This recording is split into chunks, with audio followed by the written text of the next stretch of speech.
నా పేరు పద్మావతి. నేను 2018లో ధ్యానంలోకి వచ్చాను. అయితే రామలక్ష్మణ మేడం ద్వారా మేము ధ్యానంలోకి వచ్చాము. బేస్తరపేట ఆమె ద్వారానే మేము ధ్యానం నేర్చుకున్నాము. 2018 నుంచి ఇప్పటి వరకు ఒక ట్యాబ్లెట్ కానీ ఏదో నేను వేసుకోలేదు. ఒక జ్వరం కానీ దగ్గు కానీ దేనికే కానీ ట్యాబ్లెట్ కూడా వేసుకోలేదు. మరి మేడం గారు ఈ ఊర్లో ఒక పిరమిడ్ నిర్మించాలని ఆశయంతో ఉన్నారు. ధ్యానం చేసిన తర్వాత ఆరోగ్యం బాగుంది. మాకు ఆరోగ్యపరంగా ఇంట్లో ప్రశాంతత కానీ అయితే నాకు ఏ జ్వరము ఏ దగ్గు అట్లా దేనికైనా ఒక ట్యాబ్లెట్ నేను వాడలేదు ఇంతవరకు. 2018 నుంచి నేను చేస్తున్నాను. ఇక్కడ ఈ బేస్తరపేటలో ఒక పిరమిడ్ నిర్మించాలి అని ఆశయంతో ఉన్నారు. కాకపోతే ఎక్కడ చూసా కూడా సరైన స్థలం మాకు దొరకలేదు. కాబట్టి మా ఇంటి మీదే పిరమిడ్ నిర్మించాం. ఆ పిరమిడ్ని పత్రి సారు పోయిన సంవత్సరం అక్టోబరు 2019వ తేదీ రాత్రి 12 గంటలకు పత్రి సారు గారు ఓపెన్ చేశారు. శ్రీ గురు పిరమిడ్ ధ్యాన మందిరం అని పేరు పెట్టి ప్రారంభించారు.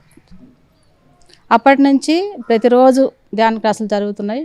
అమావాస్య ధ్యానానికి 25 మంది 30 మంది దాకా వస్తారు. పౌర్ణమి దానానికి 25-30 మంది దాకా చేస్తున్నాము. ప్రతిరోజు ఒక 10-15 మంది చేస్తున్నాం. నాన్ వెజ్ తినేటప్పుడు కోపము, కొద్దిగా ఆవేశము, అట్లా మనసు మీద కోపము, ఇంట్లో కొద్దిగా మనస్పర్ధలాగా అలా ఉండేది. ఇప్పుడు వెజ్ తింటూ ధ్యానం చేస్తుంటే ఇంట్లో ప్రశాంతంగా ఉంది. ఈ ధ్యానం నేర్చుకున్న తర్వాత ప్రతి జీవిలోనూ ఆత్మస్వరూపమే. మనం ధ్యానంలోకి రాక మనమే శరీరమే అని అనుకునేదాన్ని.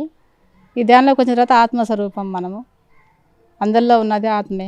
మహిళా ధ్యాన చక్రానికి వెళ్ళినప్పుడు తెల్లవారుజామున ధ్యానము చాలా ప్రశాంతంగా ఉంది. అక్కడ వసతులు కానీ, ఒక టిఫిన్ కానీ, మధ్యాహ్నం భోజనం కానీ క్రమశిక్షణగా జరిగేది. అక్కడ యాంకరింగ్ కానీ, అక్కడ ప్రోగ్రామ్స్ కానీ, సార్ చెప్పిన లక్ష్మీ సరస్వతి పార్వతి వాళ్ళ గురించి చెప్పిన మాటలు కానీ మాకు మనసు ప్రశాంతత ఇచ్చాయి. కర్తాలకు వెళ్ళి వచ్చిన తర్వాత ఇంకా ఇంతకంటే ప్రోగ్రాం వేరే చోట చూడమేమో, జరగదేమో, చూడలేమేమో అనిపించింది. చాలా ప్రశాంతంగా అక్కడే ఉండాలి అనిపించింది. ఈ అవకాశం ఇచ్చిన పిఎంసి ఛానల్ వాళ్ళకి ధన్యవాదాలు తెలుపు.